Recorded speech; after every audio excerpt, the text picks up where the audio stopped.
Can you tell us a little bit about yourself and your upbringing? My name is Bernard Hackett. I'm the father of Jaleel Hackett. I was born and raised in Washington, D.C. I was involved in sports growing up, and boxing was another great sport I enjoyed. Uh, and hey, I'm glad to be able to have my son involved in it and see how he enjoys it too. So you mentioned yourself, you were an amateur boxer. How has this been important in you guiding Jaleel's boxing development? Background in boxing has been, I think, very instrumental in Jaleel's upbringing in boxing and his potential and career as he moves forward. I'm one of those guys that believe in order to do something effective, you have to have more than book knowledge of what you do. So as you mentioned, you're also from DC, which has a very fine boxing tradition. What kind of fight town is it now for you both? I think DC will always be a big fight town, whether it's a small local card or whether it's a big major national card. DC turns out for DC fighters. So I think it's just ingrained in the blood of DC. When did you introduce Jaleel to boxing? Well, I always tell people that I think Jaleel introduced himself to boxing. I always went to the gym, even after I was done boxing. And my son, he was like my sidekick. It wasn't like I directed him to boxing because most time he'd be running around playing, but he just kind of picked up his own love for it, just being around the sport. When did you determine that a professional career was in the future for him? Boxing needs full attention. And for me, when Jaleel was about 11, he said, I want to direct all my attention to just boxing. Jaleel never wanted to be an Olympian from our conversations. He always wanted to be a great professional fighter. Jaleel used to have hanging on his wall our goals. And his first goal was to be a junior national champion. And he won numerous events as an amateur. After we finished his junior career, after 16, we took 1 year and it was all about becoming a pro. We changed the way that we trained. We tried to spar with as many pro boxers as possible. At that point, we knew after a year of working with very high quality pros that he could do this. A lot of people might not know that Jaleel graduated from high school a year early and recently just turned 18. And what has been your approach to helping him get so far ahead in life? I don't think I can be one way as a coach and then be one way as a parent. So as hard as I was on him in the boxing gym, I was just as hard on him with his education.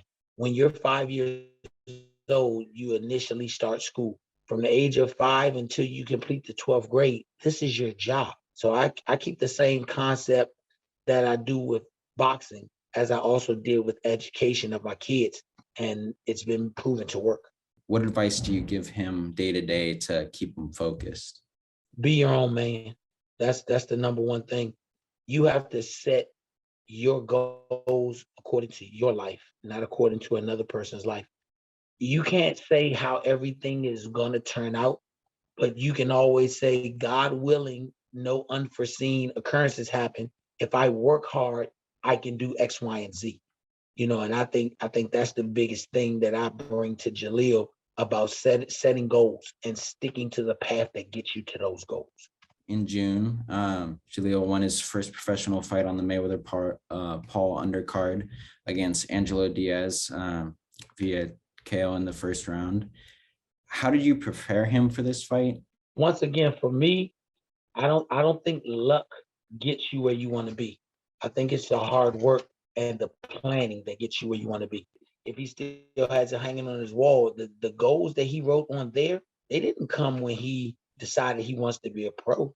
Those came from growing up. I guess in a way of thinking, we started his concept with this, started at the world title and worked our way back. What are the goals for his career? Jaleel wants to be a world champion. In his mind, he can be a world champion before he turns 20. My job is, if that's his goal, to do everything that I can do to make sure we can reach the goal. That was his first goal. He said he wanted to be a world champion before he was 20. He said he wanted to win 3 world titles before he was 23. So as a father in the role of a head trainer, what do you think the pros and cons are as a head coach?